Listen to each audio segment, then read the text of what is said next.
guys, welcome to another episode of Christian Party Girl. We're your hosts. I'm Jess. And I'm Julia. And we're just excited to keep getting to hang out with you guys. Yeah, thanks for coming back. So happy to have you here. Yeah, we've been having a lot of fun just getting to know you guys, hearing your stories, you guys hearing ours, even getting to know Jess a little bit more in this way. So really on that note, we had an interesting story that we wanted to kind of start with. Yes. So someone DM'd me after our last spring break wildness, our little shenanigans. And basically shared her crazy story. So I won't share her name. We'll call her Eve.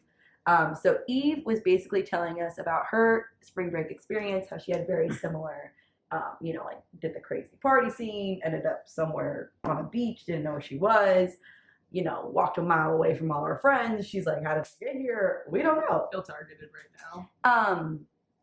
You know what? We've both been there. So I felt very targeted as well, but I was like, thank God I'm not alone. But basically, at the end of that trip, kind of similar, more so to your story, her and her friend ended up having a crazy argument. Right. And they ended up ending their friendship pretty much. So she booked a flight back to wherever she was. She said without her friend, she's like got on the next flight and hopped away. And basically they have not been friends for a little over a year now.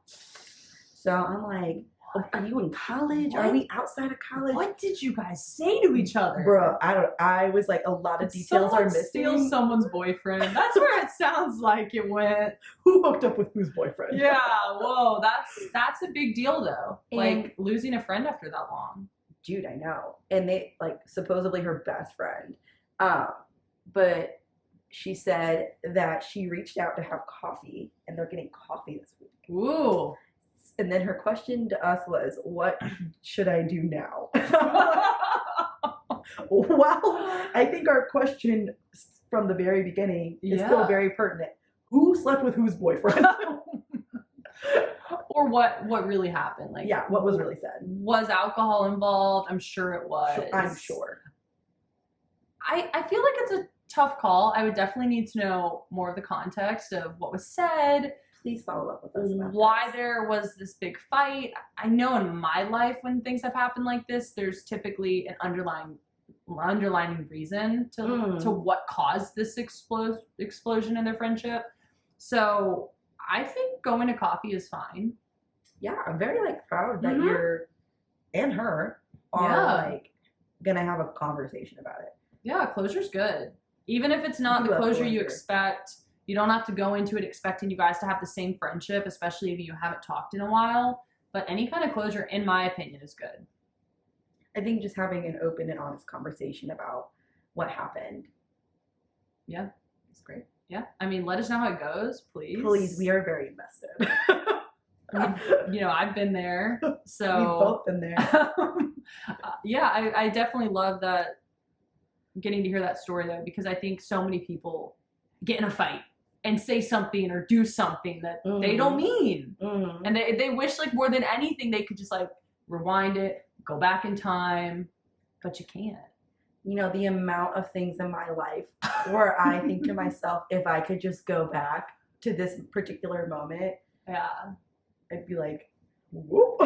Right. I think a lot of people have things they just wish they could take back.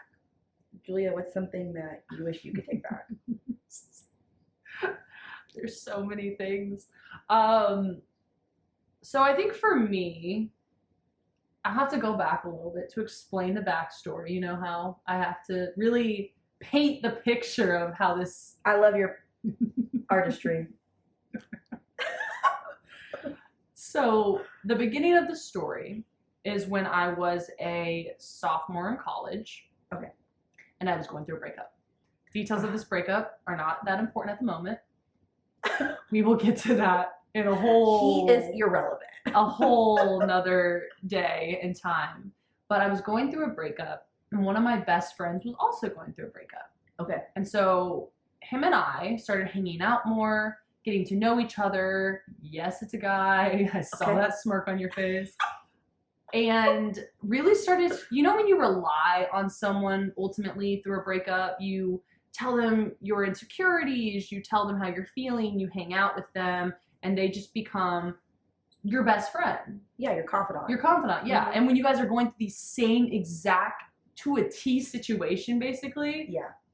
You trauma bond. It can, yeah, you're bonding over what you went through. And I think what happened here was feelings were happening on his side. Ooh. Rough. And I knew it. This is already not going to end well. Everyone knew it. And I wanted to have those feelings. I did. Mm-hmm. But you know me, and I really have to process things and move on things and let other parts of my life go before I go to that next chapter. And so it was really important to me in that time not to date. Mm-hmm. I did not want a boyfriend. I wanted to be single and I, quote, make out with guys at bars. Love it. Go for it. And that is what I wanted to do. And it wasn't what I needed. Mm-hmm. That wasn't the best answer. I don't condone that choice. I think it can be fun and, you know, whatnot, but that's not a way to process, you know, getting out of a breakup. It's just kissing a bunch of guys at a bar. And him and I were just really good friends. And he would compliment me and he would be so kind to me. And it was just a really good friendship because I think he was the first guy in a long time that just made me feel special. Mm-hmm. And so in my mind, the back of my mind, I'm like, oh man, like we could date one day. Yeah. In the future. Yeah. Once I get over this other guy, we can date. And I would tell him similar things like that. Maybe I wasn't as vocal as I should have been, but he wanted to date pretty quickly. But you also didn't want to just make him a rebound. Exactly. That's what I told him. I told him that. I didn't want to just get over my ex with him. Because then you're just projecting feelings for somebody else onto somebody else, and that's not fair. Right. So in my mind, I thought I was doing the right thing by saying, hey, I'm not ready to date. Do what you want. I'm still your friend, and I probably could have feelings for you in the future. Unfortunately. I think that's very healthy of you to say, especially as a sophomore in college. I thought so, too. I really thought it was the best decision at the time. Looking back, maybe telling him, knowing his feelings were strong, hey, I want to go make out with other guys, that could be discouraging to him. Like maybe his self-confidence was shaken. He just sounds like he has a frail ego, but we digress. But that was my thing is like, yeah, I would have made him my rebound, but we were in the same friend group. Didn't sound like a good idea. It didn't mean anything to me, but at the time, anything physical meant a lot to him. Like he had only kissed girls he dated. Oh. And so I really respected that. And I didn't want to, I knew if I kissed him, it would cause more feelings. Mm. And so I just decided this wasn't going to happen. He saw me kiss multiple boys at bars. It made him upset, you know, that kind of thing. And again, we were really good friends. Our whole group went out to the bars together. And unfortunately, you know how that goes. Yeah. If you have a crush on someone in your friend group and they're drinking, like it's just unfortunately what you have to be around. And oh golly, it was New Year's Eve. And so I pretty much painted the situation. I could have liked him eventually. I saw us dating maybe 4 or 5 months from now. I didn't care what he did until then. Mm-hmm. I was going through a breakup. He was going through a breakup. So I thought we were on the same page. I thought it was established, written in like ink. I didn't think anything could really be misconstrued from that. Like I thought we were on the same page. And so New Year's Eve happens, you know, you get all dressed up, you have like a hot dress on, you feel good about yourself. You know how that all goes. And too many shots are taken. Definitely too much alcohol. And we were just hanging out like we normally do. Mm-hmm. But this time it was like 11:30. And my best friend at the time was telling him to kiss me at midnight. Oh no. And this is where the downfall starts. And in her mind, she was just, oh my gosh, this is going to be fun. Like, Julia's finally going to get over her ex. This is just going to be a sweet, you know, innocent, no strings attached kiss. Like, that's how she was taking this. Did she know that he had feelings for you? Yes. Oh. It was very established. Oh. Everyone knew at some point we'd probably date. And so she was just trying to help the process along. I think so. I think gotcha. I think in her mind she thought that maybe us just having that moment could spark something. because that's what you see in the movies. Oh, it never happens, but yeah. And except for in the movies. And so as the night goes on, you know, things are just, we're having fun. We're in a really cool bar, just chilling, no stress, no worries, just having a good time. It's New Year's. And I was pretty sober at this point, like maybe 1 or 2 drinks. And I don't remember if he asked me. I don't remember if we were just standing there and it was like 11:58. But I kissed him at midnight. Oh no. Oh no, Julia. Oh no. And so in my mind, I'm like, no, I'm going to have to explain myself. I messed up. I know how his feelings are. That was wrong of me. I've been doing so well not to make him my rebound.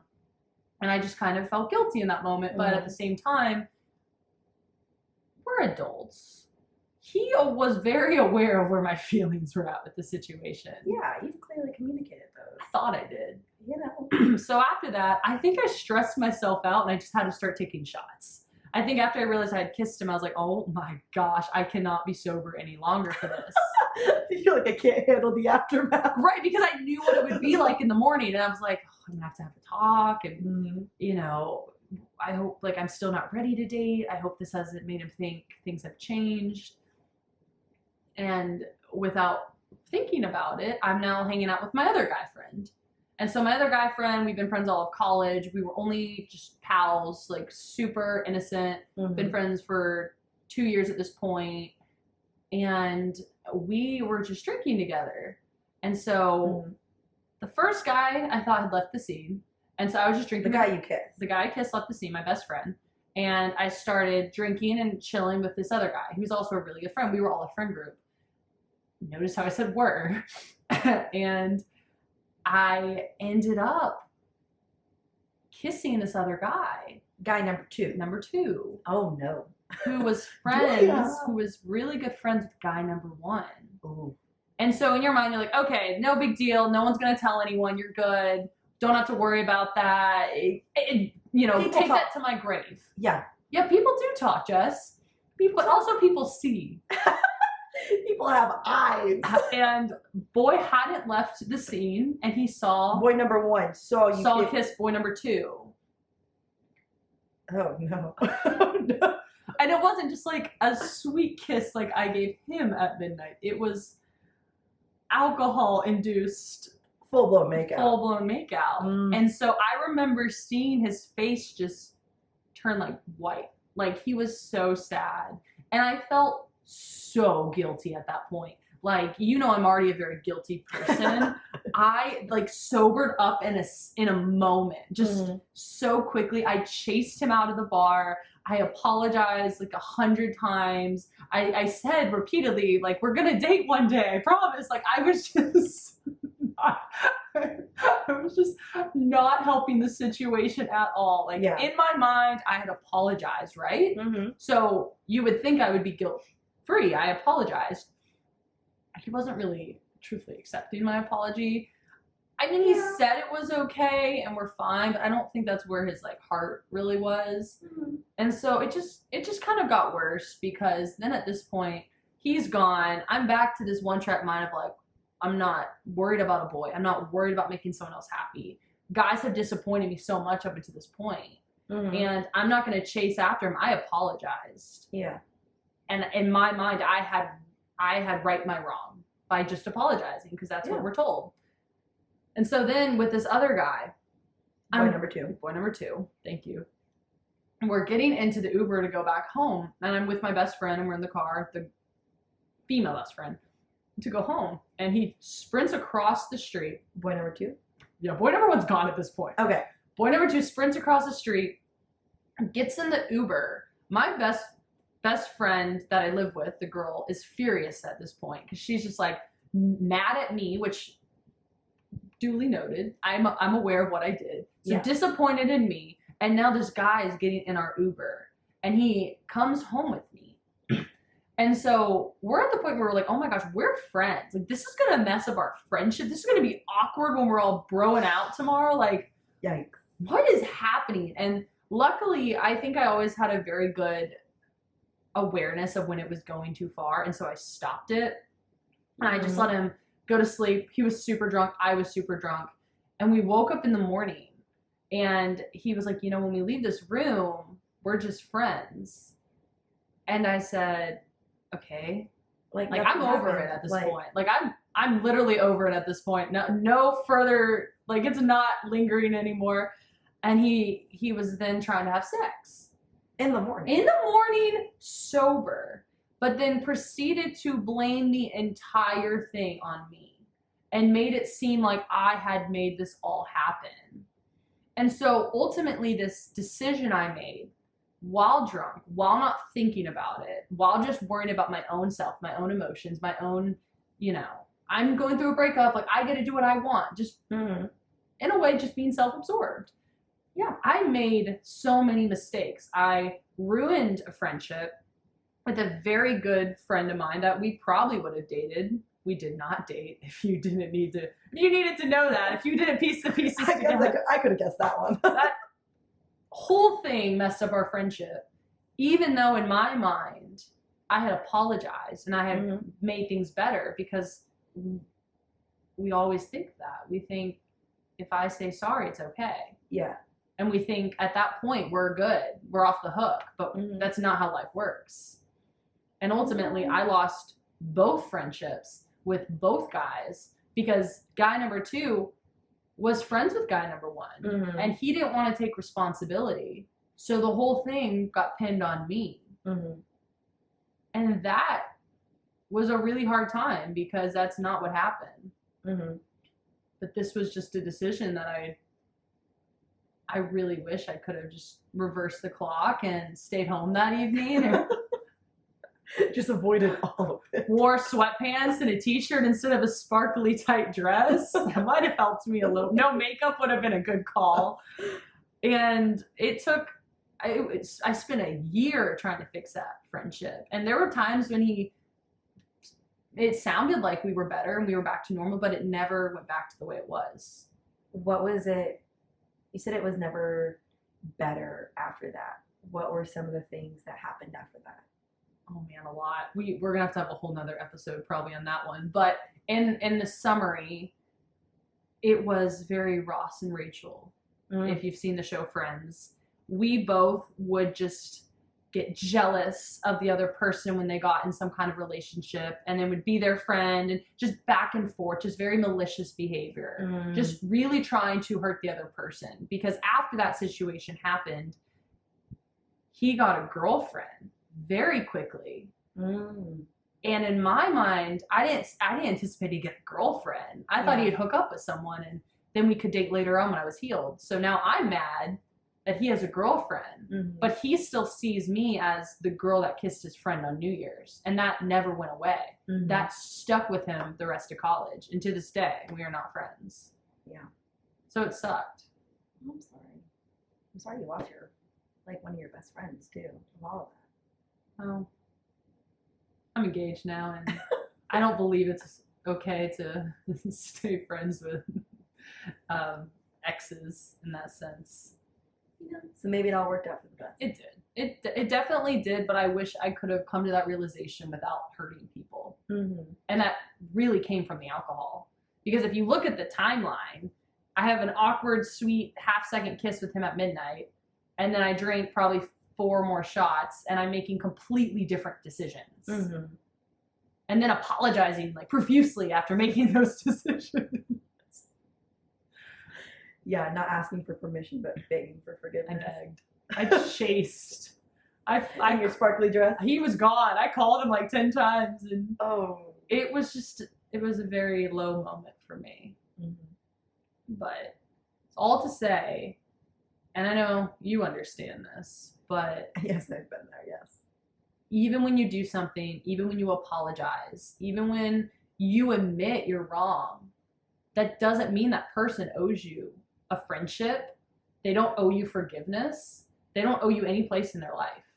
Yeah, they don't owe you anything. They don't owe you anything. You do it for yourself, and because the Bible says to, ask people for forgiveness and make sure you're right with God. But that decision altered the next 2 years of my life. Especially if you still were around him, you still had to see him. all the time. Very Ross and Rachel.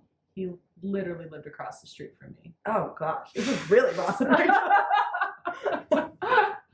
Yes, no, but I wish I would have handled my breakup better. I wouldn't have been so self-absorbed, needing this attention, needing guys to hit on me in bars. And I wish I could have just gone to God with all the sadness and all the rejection and all the pain and emptiness I was feeling. But instead I hurt people. Yeah. Hurt people, hurt other people. Jesus took it when people were literally lashing him and throwing stones and making him carry his own cross, right? Jesus's character was tainted beyond anything anyone has ever seen. Just embarrassing him, mocking him, shaming him, you know, to the point where that's something not even the worst criminal in that time is. That's what the worst criminal at that time was given as a punishment. Yeah. And so it's just so humbling, like, to think about, like, what we really deserve and the things that fire us up and set us off and make us think we're so broken. Better. Yeah, but God did it. God took every insult with grace and prayed for his enemies and prayed for people that executed him. Oh, yeah. I think a good way to summarize all of this, no matter what you do, it's going to affect someone. You can either live godly and help people and help them through hard times, or you can hurt them and tear them down. Because you think it's going to lift you up. Yeah, it does not. Fun fact. It does not. It makes you feel worse about yourself later on. We don't deserve the love God gives us. Right. But because he sacrificed his son, we are able to have it. So that's why in moments like this, like, we have to forgive those who hurt us. And if they don't forgive us, that is their own thing. Yes. And it also says in 1 Peter, verse 3, 8 through 11. Finally, all of you should be of one mind, sympathize with each other, love each other as brothers and sisters, be tender-hearted, and keep a humble attitude. Don't repay evil for evil. Don't retaliate with insults when people insult you. Instead, pay them back with a blessing. That is what God has called you to do, and he will grant you his blessing. For the scripture says, if you want to enjoy life and see many happy days, keep your tongue from speaking evil and your lips from telling lies. Turn away from evil and do good. Where was that? Where was that when I was 19? Right? If you could have just pulled up that verse. That's really powerful, though.